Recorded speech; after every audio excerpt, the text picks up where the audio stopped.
Welcome back. You are listening to the home of forbidden romances. Prepare yourself, because tonight's story will leave you breathless. The sound of the heavy iron door fracturing off its hinges was not a triumph. It was a thunderclap of failure that echoed through the damp, subterranean dark. Valerius did not wait for the dust to settle before he stepped into the cell, his polished dragonhide boots splashing into a puddle of stagnant water and something copper-scented and far more sinister. There were no guards left alive to stop him. He had painted the corridor outside in red to ensure that, but as his eyes adjusted to the gloom, the rage that had fueled his massacre evaporated, replaced by a cold, hollow terror that seized his heart like a fist of ice. There, chained to the damp stone wall by shackles that looked too heavy for his slender wrists, slumped Selim. Valerius felt the air leave his lungs. This was not the vibrant, defiant pianist he had exiled 3 months ago. The figure before him was a wraith. Selim's once lustrous silver hair was matted with grime, hanging limp over a face so pale it seemed translucent. His clothes, the fine silks Valerius had ensured he was dressed in even during his banishment, were now tattered rags, stained with the evidence of his captivity. Selim, Valerius whispered, the name scraping out of his throat like broken glass. The figure didn't move. Panic, raw and unrefined, surged through the Grand Duke. Valerius crossed the distance in a single stride, dropping to his knees in the filth, heedless of his pristine military uniform. His trembling hands hovered over Selim's body, terrified that even a touch might shatter what little remained of the man. "Look at me," Valerius commanded, though his voice lacked its usual imperious authority. It cracked, bleeding with desperation. He reached for the iron cuffs, channeling his aura into the metal.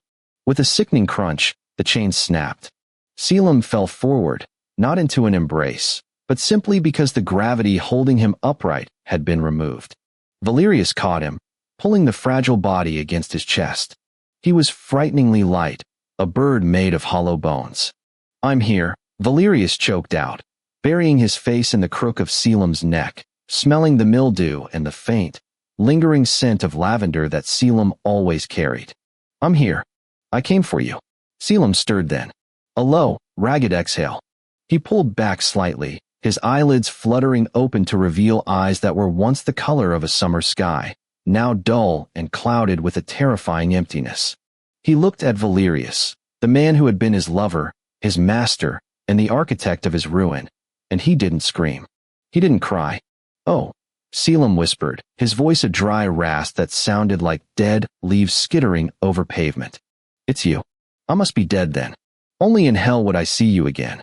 Valerius flinched as if struck. The physical wounds he could heal. He had the best physicians in the Empire on standby. But the void in Selim's eyes? That was a chasm Valerius had carved himself, and he had no idea if he could ever build a bridge across it. The journey back to the Obsidian estate was a blur of rain and silence. Valerius had wrapped Selim in his own fur-lined cloak, shielding him from the world, holding him close in the back seat of the armored vehicle. Selim had drifted into unconsciousness almost immediately, his body shutting down now that the adrenaline of survival was unnecessary. Valerius stared out the window at the passing city lights, his reflection ghosting over the rain-streaked glass. He looked like the monster the tabloids painted him to be, the Iron Duke, the man who had purged the Senate, the man who had exiled his own lover to the northern borders to secure a political alliance. It was supposed to be a ruse. The logic had seemed sound at the time. The Emperor had threatened Selim's life. To protect him, Valerius had staged a public falling out, stripping Selim of his titles and banishing him to a remote, safe villa under the protection of what he thought were loyal guards. It was a calculated risk, hurt Selim publicly to save him privately. But Valerius had made a fatal error. He had underestimated the reach of the faction known as the White Lotus. They had intercepted the transport. They had taken Selim. And for 3 months, while Valerius played politics and consolidated power, thinking Selim was safe and hating him, Selim had been in that dungeon, enduring horrors Valerius couldn't bear to imagine. The car pulled up to the estate, and the doors were opened by anxious servants. "Prepare the medical wing," Valerius barked, lifting Selim into his arms. "And if anyone speaks a word of this to the press, I will have their tongue." The next 48 hours were a symphony of controlled chaos. Doctors came and went, for drips were hung, and wounds were cleaned and bandaged. Valerius did not leave the room. He sat in a high-backed velvet chair beside the bed, watching the rise and fall of Selim's chest, counting every breath as if it were a coin he had stolen. When the fever broke and Selim finally woke properly, it was the middle of the night. The room was bathed in the soft glow of a single lamp. Valerius was awake, of course. He hadn't slept. Selim shifted, a grimace of pain tightening his features. He looked around the opulent room, the silk curtains, the mahogany furniture, the familiar scent of sandalwood and beeswax. His gaze landed on Valerius. There was no confusion this time. The fog had lifted, leaving behind a stark, jagged clarity. "Water," Selim croaked. Valerius was on his feet instantly. He poured a glass from a crystal pitcher and held it to Selim's lips, supporting his head with a gentle hand. Selim drank greedily, some of the water spilling down his chin. Valerius wiped it away with his thumb, his touch lingering on the softness of Selim's skin. Selim pulled away sharply, the movement causing him to hiss in pain. "Don't." Valerius froze, his hand hovering in the air. "Selim, please. I just want to help." "Help?" Selim let out a short, humorless laugh that turned into a cough. He pushed himself up against the pillows, his eyes blazing with a sudden, cold fire. "Is this part of the punishment, Your Grace? Or is this a new game? Did you get bored of the silence in your palace?" "It wasn't a punishment," Valerius said, his voice dropping to a desperate plea. "You have to believe me. The exile, it was to protect you. The Emperor wanted you executed for espionage. I had to get you out of the capital. I sent you to the Villa of Solace. I didn't know the Lotus would intercept you. I swear on my life, Selim, I didn't know." Selim stared at him, unblinking. The revelation hung in the air, heavy and suffocating. Valerius waited for the anger, for the screaming, for the accusations. Instead, Selim closed his eyes and leaned his head back against the headboard. "You thought you were saving me. Yes. So, you destroyed my reputation, broke my heart, stripped me of my home, and sent me away without a word of explanation. To save me." Selim opened his eyes again. They were dry. "Valerius, your arrogance is what killed me. Not the torture. Not the chains. It was you." "I know," Valerius whispered, the weight of the truth crushing him. "I know I failed you. I will spend the rest of my life making up for it. I will burn the White Lotus to the ground. I will give you anything you want." "Anything?" Selim asked softly. "Anything." "Then give me my memories back," Selim said, his voice trembling for the first time. "Give me back the version of myself that didn't know what it felt like to be sold like cattle. Give me back the nights I slept without fearing the sound of footsteps. Can you do that, Valerius? Can your power and your money buy that?" Valerius looked down at his hands, hands that could crush throats and sign treaties, yet were utterly useless in this moment. "No," he admitted. "I can't." "Then leave," Selim said, turning his face toward the window. "I don't want your pity, and I certainly don't want your love. Not anymore."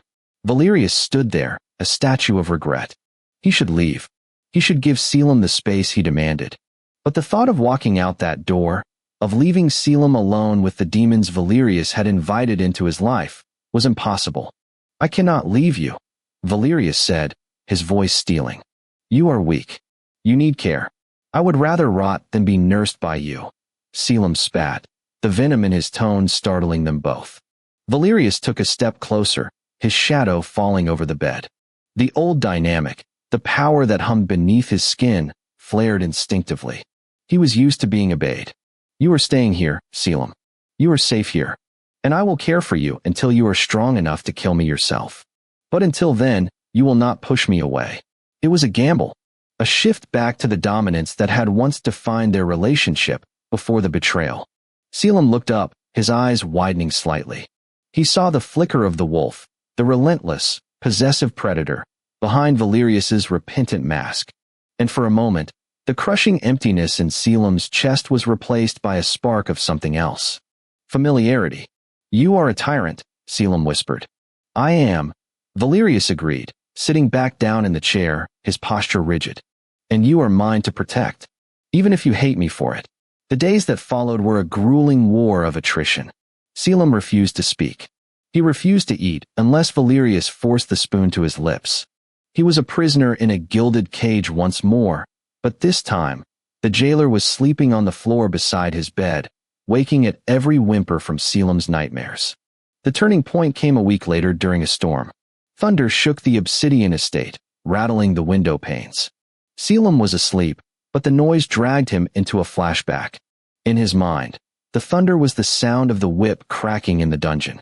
He thrashed in the sheets, screaming a soundless, terrified cry, tearing at the bandages on his arms. Valerius was there in an instant. Selim, wake up.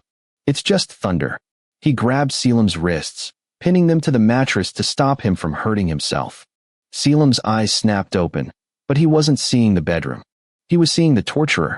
Please, Selim begged, sobbing, his body convulsing.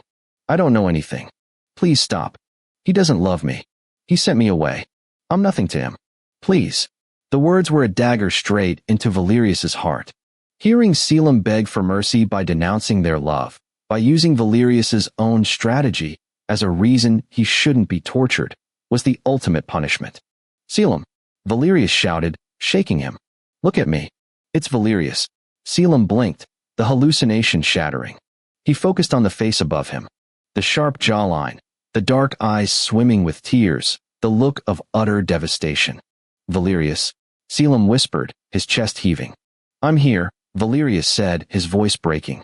He released Selim's wrists and slowly, hesitantly, pulled him into a crushing embrace. I've got you.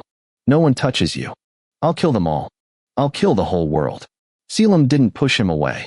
He was shaking too hard. The storm outside raged, but the heat of Valerius's body was a solid anchor. For the first time in 3 months, Selim allowed himself to feel the comfort of the other man. He buried his face in Valerius's shirt, gripping the fabric until his knuckles turned white. It hurts, Selim sobbed, the dam finally breaking. It hurts so much. I know, Valerius murmured, rocking him back and forth, tears streaming down his own face. Let it out. Give it to me. I'll carry it. They stayed like that for hours, until the storm passed, and the gray light of dawn crept into the room. Selim had fallen asleep against Valerius's chest, exhausted by the grief.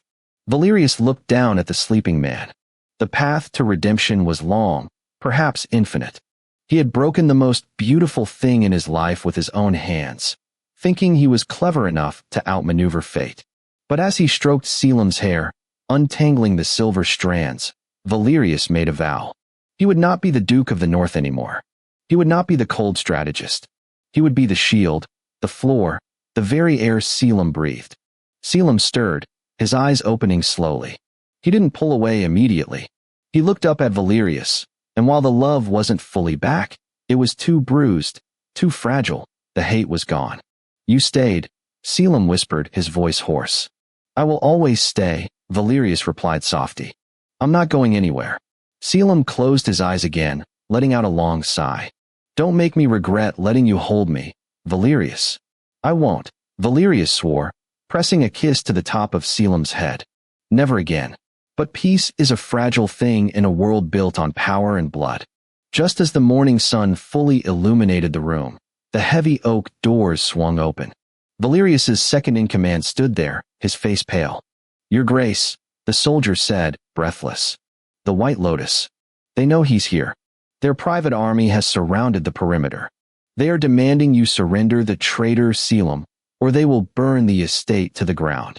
Valerius felt Selim tense in his arms. The fear was instant, electric. Valerius stood up, gently laying Selim back against the pillows. His expression shifted. The tenderness vanished, replaced by a mask of cold, lethal fury.